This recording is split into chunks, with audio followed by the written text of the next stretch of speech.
নমস্কাৰ শ্বেয়াৰ মাৰ্কেটৰ মুখ্য বাতৰিলৈ স্বাগতম জনাইছো। বাতৰি আজি আমি ইউএছ টেৰিফৰ পৰা আৰম্ভ কৰিম। যোনটো টেৰিফৰ বৈঠক চলি আছিল আমাৰ ইণ্ডিয়াত, ইউএছৰ পৰা যোনটো টিম আহিছিলে কিন্তু একো আউটকাম তেনেকুৱা নোলালে, সেইটো লৈ পেলাই আমাৰ মাৰ্কেট অলপমান ডিসএপইণ্ট হৈ আছে। গিফ্ট নিফটি এতিয়া 100 পইণ্টছৰ গেপ ডাউন অপেনিং ইণ্ডিকেট কৰি আছে। সো তাৰমানে সেন্টিমেন্ট নেগেটিভ হয়। আজি নিফটি যদি 26,000-ৰ এগেইন এইটো লেভেল মই বাৰ কৈ থাকোঁ, 26,000-ৰ তলত যদি গুচি যায়, সাস্টেইন হয়, তেতিয়াহ'লে এইবাৰ কিন্তু কোনেও ৰক্ষা কৰিব নোৱাৰিব, মোৰ তেনেকুৱা লাগিছে। সো 25,700-800 লেভেলটো তেতিয়া ক্ৰুচিয়েল লেভেল হ'ব, আৰু সেইটো লেভেলত যদি ব্ৰেক হৈ যায় তেতিয়াহ'লে আৰু ভগৱান ভৰসা আৰু। সো লেটস সি কি হয়, ডেটা অলপমান চাই লওঁ। ফ্ৰাইডে এফআই এগেইন চেল কৰিছে 1,114 ক্ৰ'ৰ্ছৰ ষ্টক তেওঁলোকে বিক্ৰী কৰিছে, প্ৰফিট বুক কৰিছে। আৰু এইপিনে DI 3,800 প্ৰায় 70 ক্ৰ'ৰ্ছৰ ষ্টক বাই কৰিছে। সো DIটো একদম মজ মে হয়, DI বাই কৰি আছে, কিন্তু FII চেলিং এতিয়ালৈকে ৰখা নাই।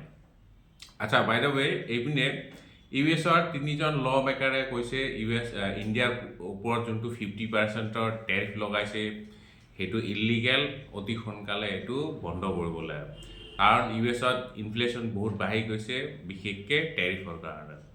সো টেৰিফৰ কাৰণে ৰাইজে অলপ বেছি পইচা দি পেলাই বস্তু কিনিব লগা হৈছে। অবভিয়াছলি ইনফ্লেশ্যনটো বাঢ়িবই, কিন্তু এইপিনে ট্ৰাম্প চাহাবে কৈ আছে ইণ্টাৰেষ্ট ৰেট কাট কৰিব লাগে। এইবাৰতো 25 বেচিছ পইণ্টৰ ৰেট কাট হৈছে ইউএছত, কিন্তু ডোনাল্ড ট্ৰাম্পৰ মতে কমেও 2% মানৰ ইণ্টাৰেষ্ট ৰেট কাট হ'ব লাগিছিল। সো ইমান ড্ৰাষ্টিক কাটটো কেতিয়াও নহয় বাৰু, কিন্তু তেওঁৰ মতে এইটো ৰেট কাট হ'ব লাগিছিল। আৰু এইপিনে ইনফ্লেশ্যনটো তাতে বাঢ়ি আছে, কিন্তু ৰেট কাট হ'ব লাগে বুলি কৈ আছে। আৰু আমাৰ CPI ইনফ্লেশ্যন অলপমান বৃদ্ধি পাইছে, কিন্তু এক্সপেক্টেশ্যন অনুযায়ী হৈছে 0.72 হৈছে, 0.25-ৰ পৰা 0.72% হৈছে এতিয়া আমাৰ CPI inflation, which is in the range, আৰু কম বুলিয়ে ক'ব লাগিব।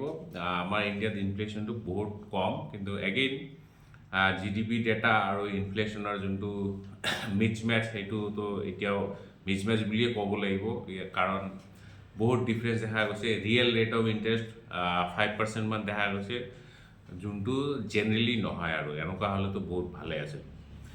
আচ্ছা, আৰু ইউএছ মাৰ্কেটত বিশেষকৈ টেকন'লজি শ্বেয়াৰত বহুতখিনি কাৰেকশ্যন দেখা গৈছে, AI শ্বেয়াৰত কাৰেকশ্যন দেখা গৈছে। গতিকে নেছডেক কালি 1.7%, কালি মানে ফ্ৰাইডে 1.7% তলত গৈ পেলাই ক্লজিং দেখাইছে। আৰু ডাও জন্স নতুন লাইভ হাই বনাইছে, বনোৱাৰ পিছত কিন্তু ভালেখিনি কাৰেকশ্যন আহিছে, এণ্ড কাৰেকশ্যন দি পেলাই 0.5% মান তলত গৈ পেলাই ক্লজিং দেখাইছে। গতিকে নেট যদি ক'বলৈ যায়, বজাৰৰ সেন্টিমেন্ট আজি অলপমান নেগেটিভ।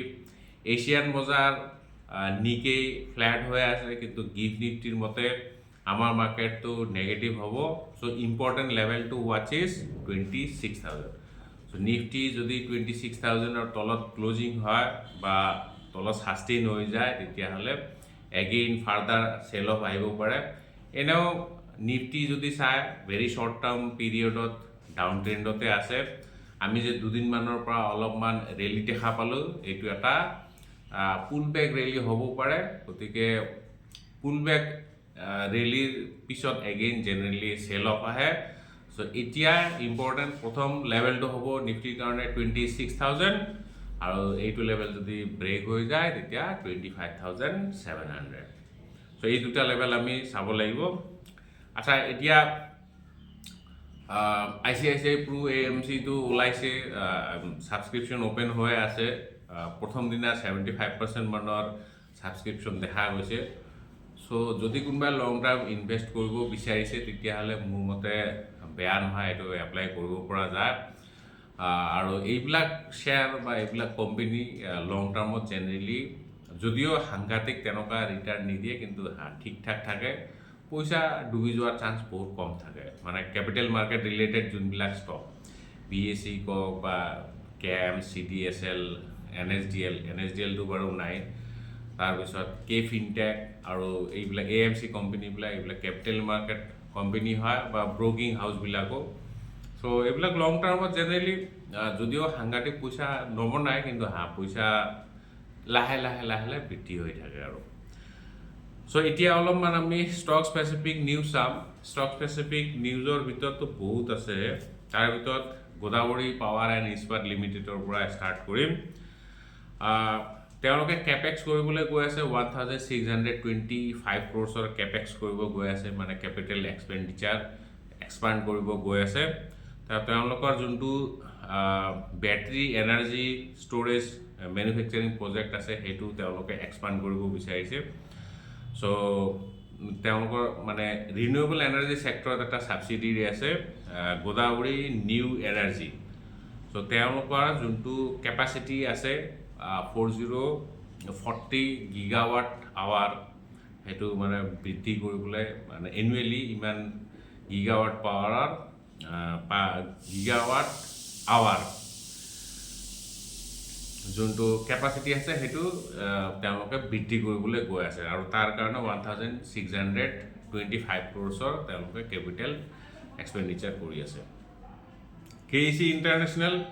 KEC ইণ্টাৰনেশ্যনেল আজিৰ ডেটত এতিয়ালৈকে সবতছে ডাঙৰ এটা অৰ্ডাৰ ৰিচিভ কৰিছে 1150 ক্ৰ'ৰ্ছৰ এটা TND অৰ্ডাৰ ৰিচিভ কৰিছে transmission and distribution network distribution work আৰু এইটো ইয়াৰ ভিতৰত 765 কিলো ভোল্টৰ ট্ৰান্সমিশ্যন লাইন আৰু 765 400 কিলো ভোল্ট ছাবষ্টেশ্যনৰ প্ৰজেক্ট হয় এইটো এটা ডমেষ্টিক প্লেয়াৰৰ পৰা পাইছে কোন ডমেষ্টিক প্লেয়াৰ সেইটো মেনশ্যন নাই কৰা আদানী পাৱাৰ টাটা পাৱাৰ এনেকুৱা ধৰণৰ কোনোবাটো পাৱাৰ কোম্পানী এটা হ'ব আৰু চ' মুঠতে KEC ইণ্টাৰনেশ্যনেল ইণ্ডিয়াৰ ভিতৰত সবতছে এইটো ডাঙৰ অৰ্ডাৰ এতিয়ালৈকে অৰবিন্দ ফাৰ্মাৰ US FDA ইনস্পেকশ্যন হৈছে তেওঁলোকৰ এটা ছাবচিডিয়াৰী এপিটৰিয়া ফাৰ্মা তেওঁলোকৰ এটা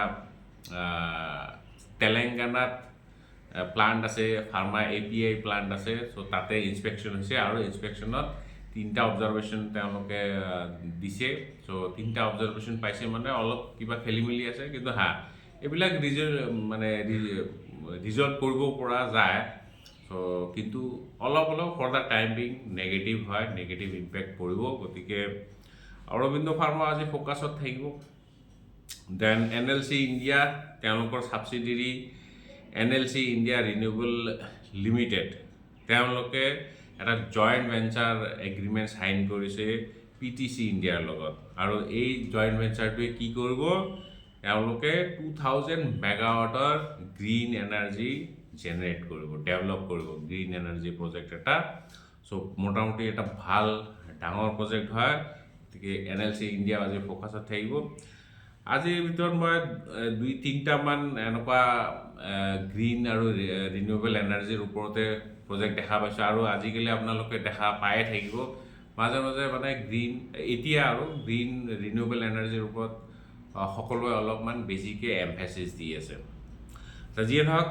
BEL ভাৰত ইলেক্ট্ৰনিক্স লিমিটেড এইটো এটা নৱৰত্ন ডিফেন্স PSU কোম্পানী হয় তেওঁলোকে এডিশ্যনেল অৰ্ডাৰ ৰিচিভ কৰিছে এইটো মাহত 776 ক্ৰ'ৰ্ছৰ চ' নৱেম্বৰ 14ত তেওঁলোকে আপডেট দিছিলে এটা নতুন অৰ্ডাৰ তাৰপিছত এডিশ্যনেল এতিয়া 776 ক্ৰ'ৰ্ছৰ এটা অৰ্ডাৰ ৰিচিভ কৰিছে তাৰমানে অৰ্ডাৰবোৰ তেওঁলোকৰ লাহে ষ্ট্ৰং হৈ আছে গতিকে আজি BELও ফ'কাছত থাকিব এণ্ড উইপ্ৰ' চাব লাগিব এইটো IT মেজৰ গমেই পায় IT মেজৰ তেওঁলোকে গুগল ক্লাউড ছাৰ্ভিচৰ লগত পাৰ্টনাৰশ্বিপ এটাতো তেওঁলোকৰ অলৰেডি চলি আছে পাৰ্টনাৰশ্বিপটো তেওঁলোকে এক্সটেণ্ড কৰিছে আৰু তেওঁলোকে এই পাৰ্টনাৰশ্বিপৰ জৰিয়তে জেমিনাই এণ্টাৰপ্ৰাইজ তেওঁলোকৰ যোনটো AI প্লেটফৰ্ম হয় গুগলৰ চ' জেমিনাই এণ্টাৰপ্ৰাইজৰ লগত তেওঁলোকে পাৰ্টনাৰশ্বিপ এক্সপেণ্ড কৰিছে সেইটো এতিয়া তেওঁলোকে মেইনলি এই পাৰ্টনাৰশ্বিপটো ইউজ কৰিব কৰ্পৰেট ছেক্টৰৰ প্ৰডাক্টিভিটি ইনক্ৰিজ কৰিবলৈ আৰু AI এম্বেডেড যোনবিলাক টেকন'লজি আছে সেইটো এনহান্স কৰিবলৈ গতিকে উইপ্ৰ আজি ফ'কাছত থাকিব সো মোটামুটি আজি বাতৰি ইমানে আজি সপ্তাহৰ প্ৰথমটো দিন কিন্তু প্ৰথমটো দিন ৰঙা জোনৰ পৰা আমি ষ্টাৰ্ট কৰিম আজি লেটস সি কি হয় সো গ্যাপ ডাউনটো ওপেন হ'ব তাৰপিছত কোনপিনে যায় মাৰ্কেট সেইটো চাবলগীয়া হ'ব so let's hope for the best so আজি ইয়াতে সামৰিছোঁ কাইলৈ আমি আকৌ লগ পাম জয় আই